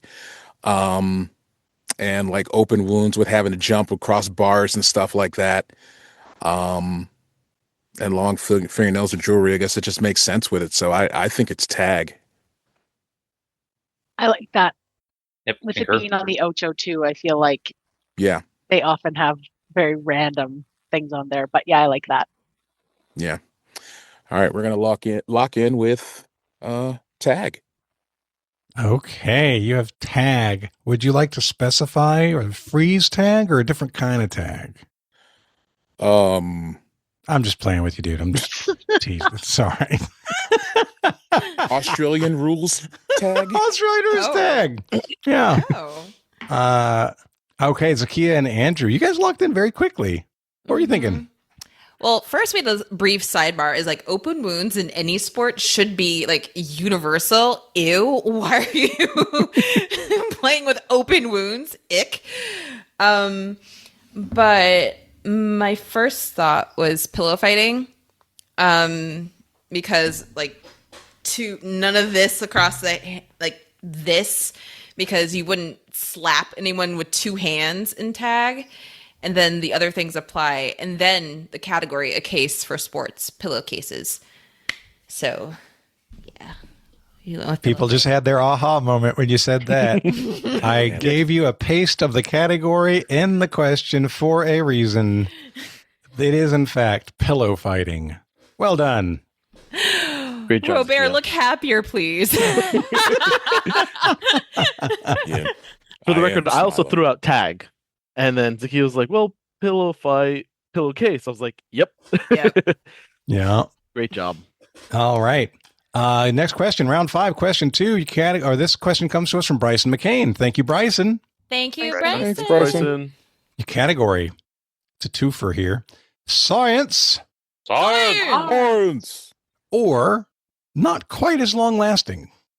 Not quite as long lasting. Yes. With a direct connection to a product that has a reputation for being a low-cost imitation of an original, what element comes last alphabetically? We're locked in. All right. You are locked in. Zakia and Andrew. We were just about to lock in as well. Ooh. We thought about this for a quick second, and then Zakia and I both said zinc. That was the first thing I came up with. But then I was like, no, it's got to be something else. It doesn't fit the clue. And then I was like, oh, well, diamonds are forever and not quite as long lasting. I thought zirconium, because I believe that's like what they use the lab made type of diamonds or rings with. Or what? Maybe I'm thinking of something completely different. Anyways, Right. we went with zirconium. Sorry, I forgot what it was. But No, you're okay. The lab-made diamonds are actually diamonds. They're not zirconia. Okay. Cubic zirconia is the thing you're thinking of, which was around in the 80s and before they were lab-growing diamonds. Perfect. You are completely right. I was just but anyways, zirconium is what we went up with. All right. You guys said zirconium. Maria, Justin, Robert, you guys were here fast. What were you thinking? Justin said zinc, and then I don't know. I think it's like it was always like a thing. I've always been like a jewelry type of gal. I like it a lot, and I think it was just one of those. Like I just knew that cubic zirconium is like a replacement for diamonds. So you guys said? We said zirconium. Zirconium. Both teams said zirconium, and both teams are correct. The last alphabetical element is zirconium. Well done. Okay, round 5, question 3. Your category is skin deep. Yeah. What? There's 2 instrument questions in this game. I wrote one for myself, and then when I was picking questions from other people, I got another one. So enjoy your second instrument question of the game. Attempt for redemption. Skin deep. What type of instrument is a djembe? It was created first in Senegal before becoming widely used across West Africa. It has become a popular instrument for use in various forms of therapy in the U.S. for help with emotional release. We're locked in. Wow, that was fast. Okay, Zakia and Andrew are locked in. Maria, Justin, Robert, you guys can talk out loud. Skin deep leads me to drum. Like a drum stretches like it's hide, it's skin. And then various forms of therapy for help with emotional release. I'm thinking of like indigenous drumming, maybe, or something like that. Mm-hmm. I see where you're going with that, but going on a different tangent for skin deep, thinking like spas or therapy, whatnot. There's been a lot of, I wouldn't say talk or whatnot, but the random bowl thing that you sound bath. That's where you're going with it. Yeah. Yeah, I like that too. I like that. Be percussion, which goes along with the drumming aspect that you were hitting on. Yeah, but not quite the same. I like that. When I'm thinking of spa music, I think of like kind of like light marimba type music. And I don't know where that originates from or if that is connected to this in any way. What would we say? We call it a bowl? Would we call it a sound bath? What do we think? A very fancy mortal and pistol. Yeah, basically it's that. Jonathan, would you accept the bowl thing that requires the spinning that makes the noises? If you want, sure. The noisy bowl thing. I think the it's word called a the word sound for that bath. is sound bowl. I think Sound bowl. you've said it, but like you don't have to give me 18 words for two. I'm good with whatever you guys. I like that too. We'll just like sound bowl. Jonathan suggestions to go with sound bowl. It'd be funny if you want to go there and choose a different word for it instead of the one I'm suggesting you go with. That would be an interesting choice. Okay, so you guys are saying sound bowl. Yeah. All right, Zakia and Andrew, where did your minds go? We are in our own little world right now. We sure are. Andrew brought up the Silence of the Lambs because of skin, and then that talking about how that would be the worst therapy in the world. Mm-hmm. Puts the lotion on its skin. Exactly what I said. But I knew this cold because one of my besties from childhood is Nigerian, and she had a djembe drum in her house, and we got to play it sometimes. So yeah, djembe is absolutely a drum. The correct answer is drum. Maria, you were right there, 100% correct before you shifted.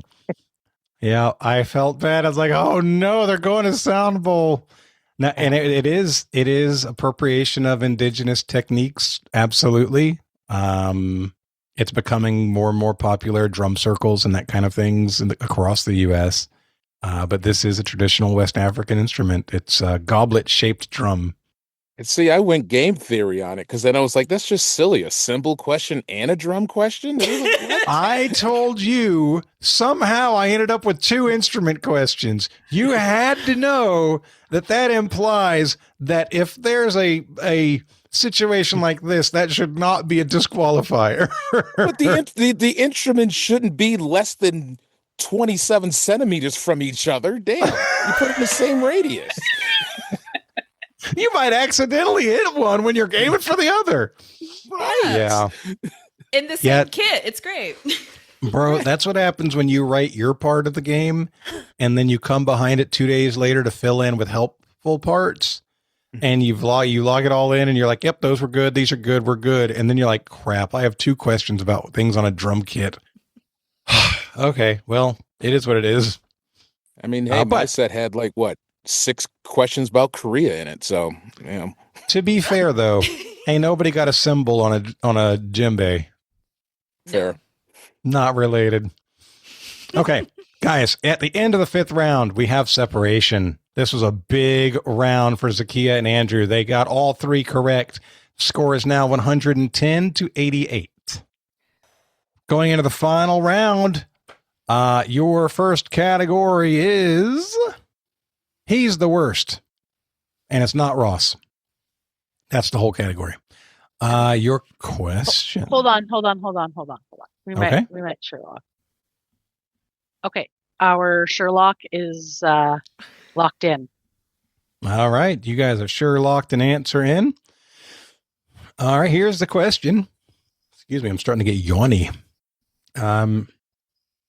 He was the man in Chico and the Man. He was the voice of Amos Slade in The Fox and the Hound. But for Generation X, Jack Albertson is probably best known for what role from a 1971 film? Oh. Jonathan, I believe we're locked. All right, you guys are locked in. Zakia and Andrew, you can talk it out. Yeah, go ahead, Zakia. So, going through our chatteroonie here, I was trying to think of movies from 1971. So I'm like, The Poseidon Adventure and The Towering Inferno. And Andrew says, well, think of the category. And it's He's the Worst. And He's the Worst in 1971 brought me to Willy Wonka and the Chocolate Factory. I think that's Willy Wonka and the Chocolate Factory. And then the grandpa is the worst in that because everyone says he's the worst. He's the worst. I don't know if he's Grandpa Bucket or just Grandpa, but like Grandpa, and see if that sticks. If Jonathan needs any more, Is that your answer? I'm asking Andrew if he's good with just Grandpa. Yep, I'm good with just Grandpa from Willy Wonka. Grandpa, but yeah. Okay, we're doing I that. need you to be more specific. Okay, Grandpa Bucket. Grandpa Bucket. Okay, Charlie you Bucket, guys- right? So Grandpa Bucket, I guess, is our answer. There's two grandpas, I think, but this is the bad one. Okay. You guys have locked in Grandpa Bucket. Robert, Maria, Justin. How did y'all's Okay. conversation go? Well, we started off with Sherlocking, and can you tell me what the category was one more time? Just because I will butcher He's it. the worst, and it's not Ross. So that immediately brought me to Friends for the Sherlock. And so I said, okay, it's either Joey or Chandler was my original thought. So we locked in Chandler for the Sherlock, and that is not the right answer. That is Not the right Sherlock. You're correct about that. But then we changed it because Robert did target in that it was the grandpa from Willy Wonka and the Chocolate Factory. And then Justin said Joe, and it's Grandpa Joe. Your correct answer, Grandpa Joseph Bucket. Oh, Both okay. teams are correct. I didn't know Bucket was going to be correct, but I checked, and his name is listed as Joseph Bucket in multiple places. So he is from the Bucket side of the family. We'll take it. I was originally Maria, Justin, and Robert's team just had Grandpa, and Justin hadn't come up with Joe yet. And if both teams said Grandpa and nothing else, then both teams would have gotten it. But the fact that I knew they had Joe meant you had to give me a fuller answer than just Grandpa. Okay. Yep. Okay, good job. Round 6, question 2, your category. I'm going to paste this in the chat. Your category is a difficult question. And your question. If you ever played Oregon Trail, then there's a good chance you died of dysentery. Possibly caused by what bacteria? Known by the first letter of the first word and the first 4 letters of the second word. I have meow meows. I know this. Whoa. Meow! Haven't had that all day. I love it. All right. Are you guys locked in? I haven't said it yet. I'll type it in for them. Okay. We're locked in. Sorry. Okay. They have locked in. So Go ahead Andrew, and talk. Andrew, Yeah. would you like to delay everyone how you got to this answer before I confuse everybody? Okay. I mean, dysentery, stomach, just playing it back in the day. I went with the first thing I could think of, which was E. coli. I know it's an E followed by 4 letters for the for E. coli. It just fit everything in the clue for me. So that's what I threw out, and Zakia said yes, but it seems like she has some extra subwood here. I mean, just a little, because I was trying to take it from dysentery. I'm like, I don't think there's a bacteria that's like Eason or Yesin. I'm like, oh, but like you said E. coli, like, oh, from the name of the bacteria, that makes more sense. So I am good with E. coli. I think that lines up with dysentery just nicely. I don't know why I'm so happy about this. Thumbs up and everything. I don't know where that came from. Thumbs up for Zakia supports E. coli. I do. It's my favorite bacteria. That is. Oh my Quick, everyone list your favorite bacteria. All right. So you guys are locking in with E. coli? Yes. Got it. Cool. Robert, Maria, Justin, what were you guys thinking? Well, I'm kind of sweating now because I did say I had meow meows, and this might be one of these situations where you know a little bit too much. And being a nurse, I know a lot about poop, like a lot. It all comes down to poo. It all comes down to poo. At the end of the day, we're all just poo. So we locked in E. coli, and but I am thinking of C. diff, which is also does have those characteristics with the first letter of the first word and the first four of the second word. So we'll see. All right. Both teams said E. coli. This is a wonderful example of a question writer not pinning their question down well enough. I wrote this question. The answer that I was going for is full name is Clostridoides difficile, which is C. diff. C. diff. However, in early American history, around the time of the Oregon Trail, E. coli was present in the U.S. It does cause dysentery. It is also a correct answer. Both teams get credit. Okay. Thumbs up for E. coli. No thumbs up for C. diff. That is scary. Yeah, I thought I had pinned it pretty good. I'd never thought of E. coli at all. That's on me. Missing a poop question was not in my cards today, so thank goodness. As I Love say, it. in the end, we're all 3D printers. That's right. Yeah, we are. That's disgusting. But hilarious. All right. Round 6, question 3. We've got a shootout. This is going to be a shootout. The way this is going to work, I'm going to give you 3 minutes to list as many of a specific thing as possible.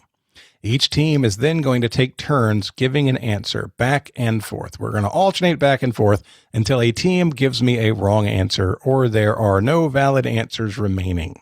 Okay? If you go first and you miss yours, the opponent will not need to give an answer afterwards because you went first. You were the first person to give one, right? So it's on even footing. Okay, so the team that goes first is going to be the team that is behind. That is currently Team Robert, Maria, and Justin. Okay, here we go. Anybody have any questions? Here you go. I have a list of astronauts that flew in Apollo missions. I want you to name as many as you can. I am being specific. They have to have flown in an Apollo mission. There's 31 people on this list. Your time starts now. Okay, guys, time is up. Take a moment, start organizing your thoughts, and then we will get started. All right. I believe we are ready. All right, Andrew and Zakia are ready. Robert, Maria, Justin, you guys are ready too? I think we're ready. We're ready. Okay. All right. Robert, Maria, and Justin, who's going to be reading for you? I guess it will be me. Okay. Zakia and Andrew, who's going to be reading for you? Take it, Zakia. Oh, me? Yep. Okay. All right. Robert, you're going to go first. Please name an astronaut who flew in an Apollo mission. We'll start with Armstrong.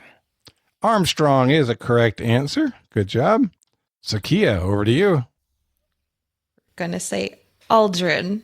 Aldrin, also a correct answer. Very good. Back to Robert. We'll go with Lovell. Lovell is a correct answer. Back to Zakia. Collins. Collins is a correct answer, completing the Apollo 11 astronauts. Well done. All right, Robert, back to you. In ode to my N7 sign up here, Shepard. Alan Shepard, the man who played golf on the moon, is a correct answer. Good for him. Zakia, over to you. So, I don't know. Played a little crude game. Did he fly or did he die? I'm going to say Grissom. Damn. Gus Grissom passed away in the fire on Apollo 1.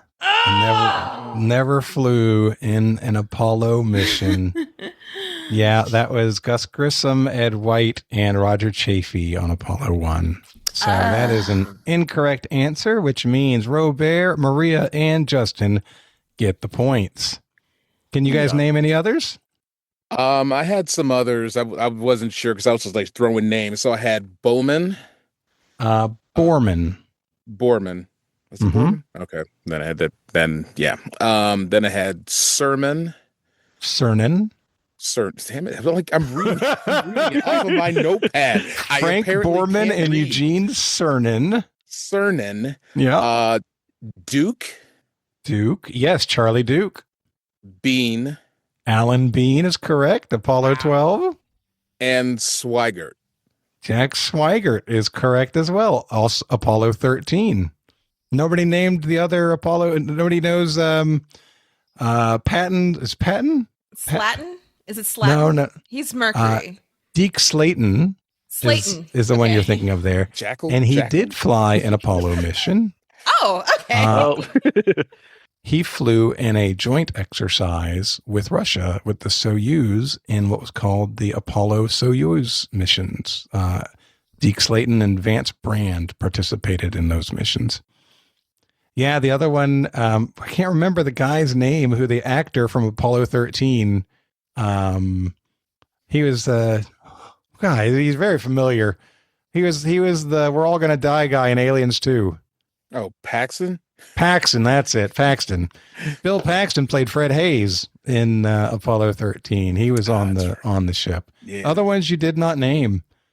Bill Anders, Pete Conrad, Walt Cunningham, Don Eisel, Ron Evans, Dick Gordon, Fred Hayes, Jim Irwin, Ken Mattingly, Jim McDivitt, Ed Mitchell, Stuart Russa, Wally Shearer, Harrison Schmidt, Rusty Schweikart, Dave Scott, Tom Stafford, Al Worden, John Young, Vance Brand, and Deke Slayton. Those were the possible correct answers. Okay. A lot of astronauts on there. You're saying we have some studying to do. It depends on what you want to be good at. Yeah, you don't have to be good at everything.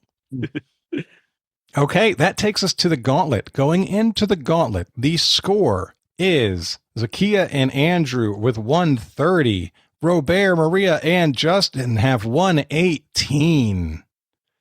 And your category for your gauntlet is missing from this page. Let me go to a different page. Your category for this gauntlet is opening day. Our wager is locked in. Okay. Our wager's locked in. Okay. Gauntlet. Question 1 in the category of opening day. Here we go.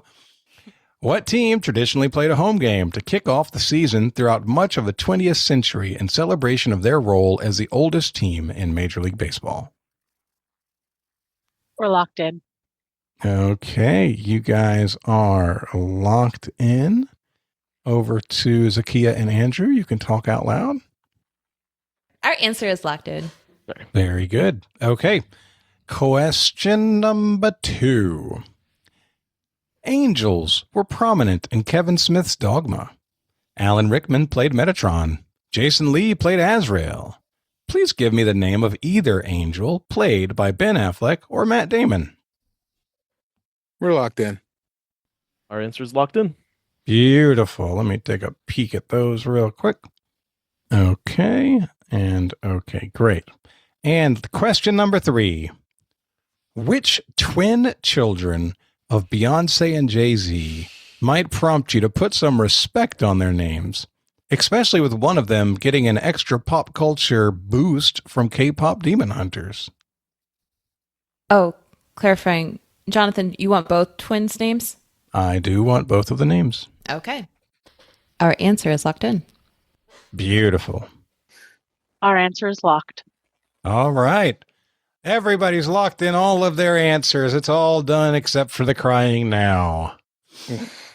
We are going to go back through the questions, and I am going to ask for your answers. The category was opening day. First question, what team traditionally opens the Major League Baseball season with the first game of the year at home? Maria, Justin, and Robert, what did you guys answer? If I remember, my sister, who hosts trivia at a local brewery in San Luis Obispo, California, I believe she asked this question, and I believe one of the teams was the New York Yankees. Okay. You guys said the Yankees. Zakia and Andrew, what did you guys say? Yeah, we really struggled with this one. We kind of threw a dart at the dartboard, and we ended up going with the Chicago Cubs. All right. Cubs versus Yankees for the oldest team. Question 2. I asked you to tell me what the angel name of Ben Affleck or Matt Damon's characters were in the movie Dogma. Zakia and Andrew, we'll start with you. The funny story I was telling Ziki about, I remember back when I saw Dogma, I loved the name Loki because I remember that being Matt Damon's character, I believe. And she did not like that name for a dog, because it was fallen angel or whatever, blah blah blah. So for whatever reason, it just always stuck with me. So I was pretty sure that Loki was Matt Damon's character, so we locked him with Loki.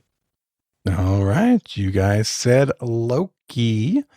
Robert, Maria, Justin, what were you guys thinking? Top 5 movie all time. All time. Definitely, we went with Loki. All right. Wow. Top 5 movie of all time. Strong position. I think I need to rewatch it, but I don't have a DVD player anymore. Okay. And the last question, I asked you for the name of the twin children of Jay-Z and Beyonce. Justin, Maria, Robert, what did you guys say? Yeah, we kind of twiddled around with a couple different things. The respect part, Robert suggested Aretha, so that made sense to me. And then one of them getting an extra pop culture boost from K-pop Demon Hunters, we said Rumi, who was the only character that any of us could name from K-pop Demon Hunters. I like it. I just can't recall. All right. So I got your answers of Aretha and Rumi, Zakia and Andrew. What were you guys thinking? All Zakia. Yeah, you got Rumi, but you want to put some respect on someone's name, you call him Sir. Beyonce and Jay-Z's twins are Sir and Rumi. All right. The connection to the category around the board is either it was a baseball question about opening day or it was about there was a baseball team referenced in the question. Second question had Angels. Third question had both twins and Jays because of Jay-Z, who the chat pointed out. I didn't even realize I had done that. I was like, whoa, the Jays are in there. Nice. Tenuous at best. And if you had mentioned Beyonce's other child, you would have had Blue Jay. Whoa. Oh, look at that. But, yeah. You would have. And your correct answers, let's start in the middle. Both teams said Loki. Ben Affleck's character's name was Bartleby. And Matt Damon's character's name was Loki. Bartleby and Loki. Yes, in fact, Beyonce and Jay-Z's twins are named Sir and Rumi. And yes, Zakia, the put respect on their names in the question was a clue for Sir. It was perfectly picked up on. That was really well done. I'm glad that didn't fall on deaf ears. And last but not least, the live chat is they're clear on this one. Oh. And they said if any of you had ever been to this place in an opening day, you would know just how big of a deal this was. The correct answer is the Cincinnati Reds. Oh. The Cincinnati Reds were founded in 1869. Wow. They are the oldest major league. They're not the oldest continuous. That would be the Braves. The Reds did have a small gap, but the Reds are the oldest team. And for almost all of my life, until recently, when money and networks and whatever became a bigger problem, the Cincinnati Reds played the very first game, like the first pitch was the first game of the season every year throughout all of my childhood, throughout many of the years before that. So the correct answer were the Reds, Loki, and Sir and Rumi, which means both teams are going to decrease by the amount that they wagered. I want to start with Robert, Maria, and Justin. What did you guys wager? We're just hoping that everyone out there that there aren't any triskaidekaphobians because we wagered 13. Okay, this is strategic. You had 118, you wagered 13. You're going to finish with 105. Zakia and Andrew, you guys started with 130. If you wagered 25, it's going to be a tie. If you wagered more than that, it's going to be a loss. If you wagered less than that, it's going to be a win. What did you wager? So, it's always, all right, are we going to go for the lockout? Are we betting 0?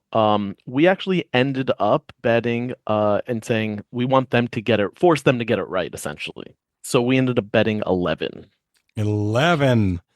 That's lower, which means final score 119 for Andrew and Zakia, 105 for Justin, Maria, and Robert. 119 to 105. Congratulations, Zakia and Andrew. You are our winning team. Good game. Good game. Great game. Thank you. Yeah. Well done, everybody. Some of those were quick ones. Some of those were challenging. I hope you guys got your brains flowing throughout. And I was really happy with how everything played out. Really good job. Yeah. It was a great game. Okay, before we go, we like to give everybody a chance to do shout outs and promote causes that they care about. Andrew, you are today's big winner, so we're going to start with you. Thank you. First and foremost, shout out to my wife. I think I said this before. She's not huge on trivia, but she goes with me to because she says she wants time with me. So love her. Thank you so much.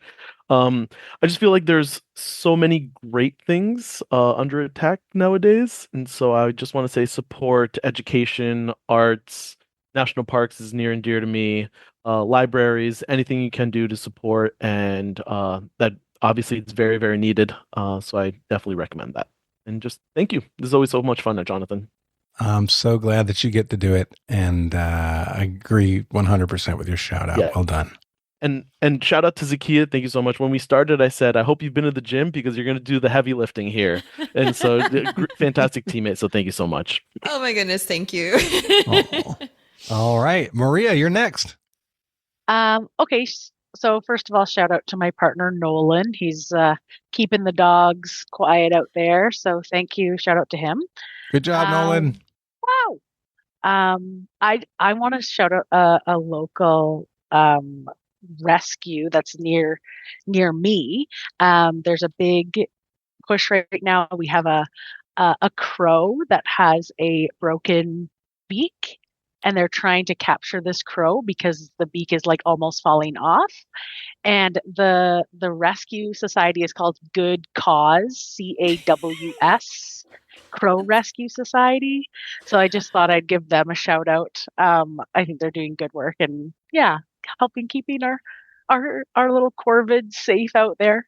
Save our corvids, yes. Hey, they're going to remember. If you do them a kindness, they're going to remember it. Totally. Love it. All right. Thank you, Maria. Thank you. And last but not least, Mr. Justin Mott, you're up. I want to shout out my wife because I had to kick her out of her study area to get better internet connection. So I appreciate her. What's her name? Deja. Thank you, Deja. We appreciate you letting Justin play with us today. I also shouted out my sister in the gauntlet, but Oak and Otter in San Luis Obispo, California. Go attend their trivia on Wednesdays. And one last thing, parents, teach your kids to pump their arms for semi-trucks. We don't do that anymore. Love it. Love it. 100% love it. That's fantastic. All right. Guys, that is going to wrap us up. We are done. So for Justin, for Maria, for Andrew, for Rob, and for Zakia, my name is Jonathan, and this has been episode number 580 of Trivial Warfare. It's not just trivia, it's war. Bye, everybody. Bye. Bye. Thanks for listening to Trivial Warfare. Be sure to check out the revamped TrivialWarfare.com as your one-stop shop to submit questions, join the community, and get access to over 150 archived episodes. Warm It Up was written and performed by Matthew Stevens. This episode was edited and produced by me, Joel Sharpton. For help with your podcast, visit propodcastingservices.com.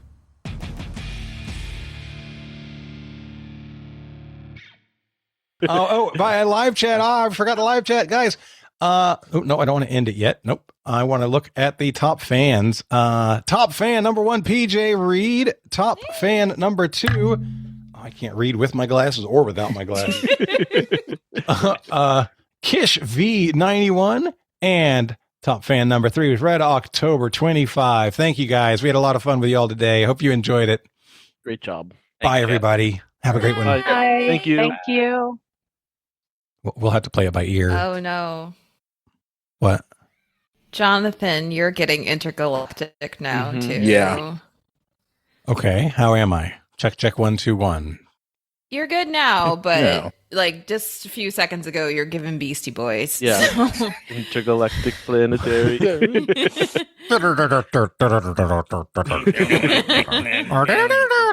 okay. I got you. Okay. Thank God Almighty. It's my last resort. Free at last. Suffocation. No breathing. Okay. We're going into the midpoint. Hey, you picked the songs, Akia. I'm just saying the lyrics. I did. Okay. Cool.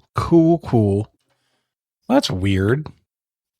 I'm on Facebook and I just looked at there's an advertisement that came by for Fast Jack's Trivia, and I recognize the people in this advertisement. Zakia, you're in this advertisement. Huh? What? Yep. What? Sarah's in it. Kelly's in it. Chris is in it with a paper over his face. Angie's in it. Brian McClure is in it. And Aaron's in it. And it's in their Fast Jack's Trivia advertisement. No, I'm not joking. I'm going to see if I paste. I'm going to try and how do I You're share not this getting with any you? royalties from this, Sakia? Yeah, right? What a weird thing to run across. I don't even live in Jacksonville. Apparently you came to a game here. False advertising. Yeah, like when we went down for your wedding. Yeah, I'm not in the picture, so maybe that's when it was. Yeah, this just came up on Facebook for me as an advertisement. That it was like, what the hell? These people don't live in Jacksonville. Not a single one of them. Well, 2 of them do, but still. Yeah, Dana's in it too. Yeah. I was very tired that day. Wild. Okay, that distracted me significantly. I apologize.